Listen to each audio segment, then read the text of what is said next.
mulongo nsansa okukulabako mulundi gwange ogwasooka nakulabira Nakiwogo ku Paalo ndi mviira ddala Nakiwogo ku Paalo we nawuliridde nti mujja kujja ekiboga nange nakutega mbiro nsobola okutuukako mulongo okulaba obulwadde obunnuma nalina bosi wange nga simanyi tula wano mama wa baba wa gundi sokodde wano ebbali tula wano obulwadde obunnuma nalina bosi wange nga simanyi oba alina omuntu gwaye ayagaddeko wa bbali ng'ate waka alinayo omukyala ng'alina ebigambo byantuma nga nze nkola ki mbituusaayo ng'otuuse wa muganzi wa kati mu kubituusaayo ow'ewaka n'akola ki n'ategeera weebale nnyo kyokka nga nze saamanya toba beeyagala kati mu kubimanya bambi alina ekintu kye yanteekako yanzimbisa ensigo za wansi ku busajja bwange era omukyala ow'ewaka gwe kubanga opangidde omwami we omukyala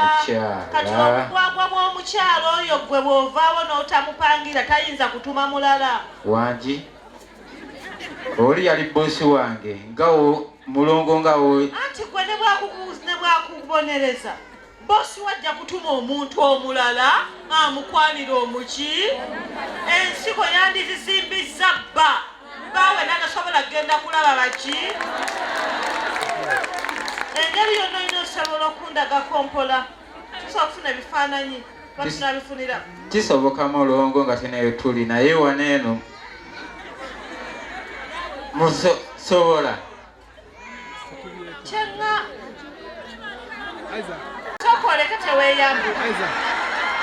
kati jjako leesu yokka kyuka otunula eri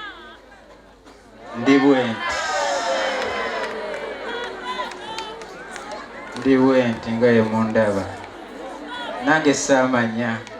naye bijabuzi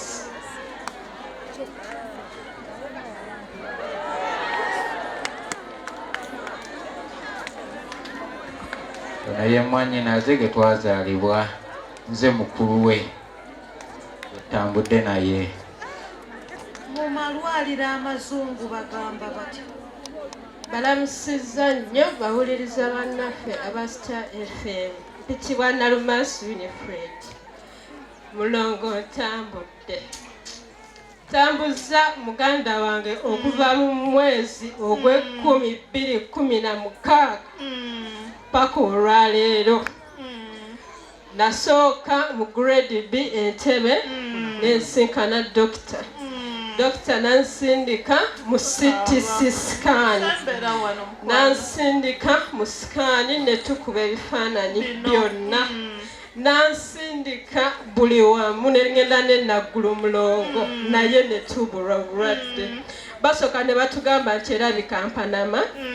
eyo ne bagirongoosa tebalina kye basangamu yadde ettondo ly'erizi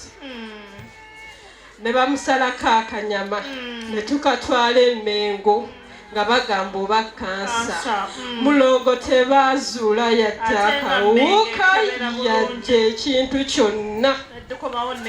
ne bikomawo negatiivu tugezezzaako banaye tetutudde naye Mulongo muganda wange anemye bamukwano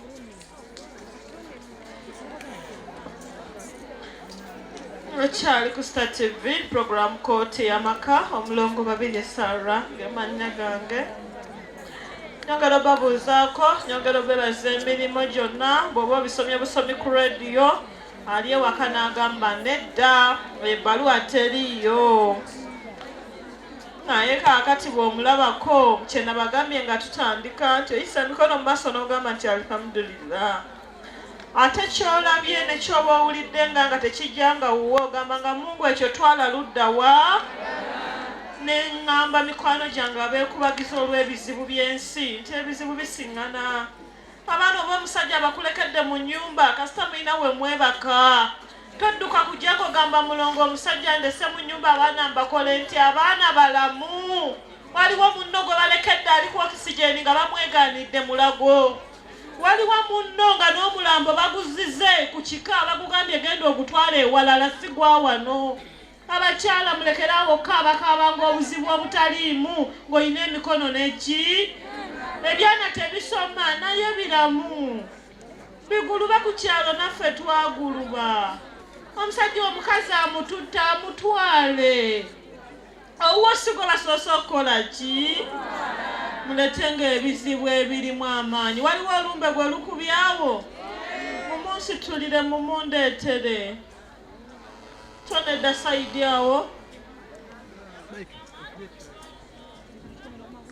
bamunsitulire bamundeetere n'olwekyo nsaba banywanyi bange embeera yonna gy'oyitangamu otunuliranga ebizibu ebirala ebiguddewo n'otegeera nti abantu tebali bulungi abantu tebali bokka